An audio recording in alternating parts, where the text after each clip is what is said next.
Handa na ba kayo mga kakumo? Magbabalik sa aksyon ang Buholano Warrior na si Joseph the Hunter Sumabong at this time, laban na sa Japan para sa isang titulo. Mga boxing fans, isa na namang malaking laban ang abangan natin sa darating na October 21, 2025 dahil lalaban sa Japan ang ating Buholano Pride mula sa PMI Bohol Boxing Promotions, Joseph the Hunter Sumabong. Pero bago yan, huwag kalimutang mag-subscribe at i-click ang notification bell para sa iba pang exclusive boxing updates mula dito sa PMI Bohol Boxing Promotions at Kumong Buholano TV.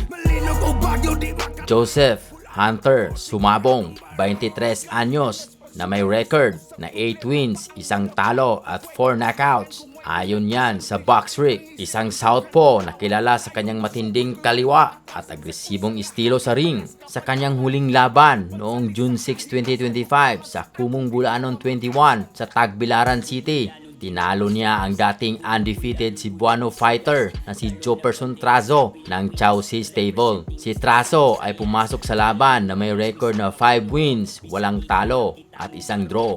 Ngunit naranasan ang kanyang unang pagkatalo matapos ang unanimous decision win ni Sumabong sa loob ng 8 rounds. Isang panalong nagpatunay na handa na si Sumabong para sa mas malalaking laban sa international stage. Ngayong October 21, makakatapat niya ang undefeated Japanese fighter na si Takiro Kitano na may record na 9 wins at 1 draw sa isang 10-round title fight para sa vacant WBO Asia Pacific Minimum Weight Championship na gaganapin sa Karoken Hall, Tokyo, Japan. Parehong batang boksingero, parehong gutom sa titulo. Siguradong mainit at matinding labanan to mga kakumo.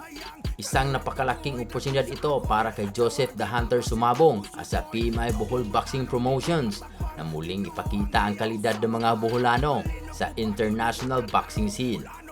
Laban Pilipinas, laban Buholano. Suportahan natin si Joseph the Hunter Sumabong sa darating niyang laban sa Japan. Ano sa tingin nyo mga kakumo? Sino kaya ang mananalo sa laban na ito? Si Joseph the Hunter Sumabong ba o ang Japanese fighter na si Takiro Kitano? I-comment nyo sa baba kung sino ang bet nyo. Ito ang Kumong Buholano TV kung saan bawat suntok ay may pusong Pinoy. Kumong Buholano di kakasagang, og di kalikay siguradong hayang, kaliwat dagoy dagon sa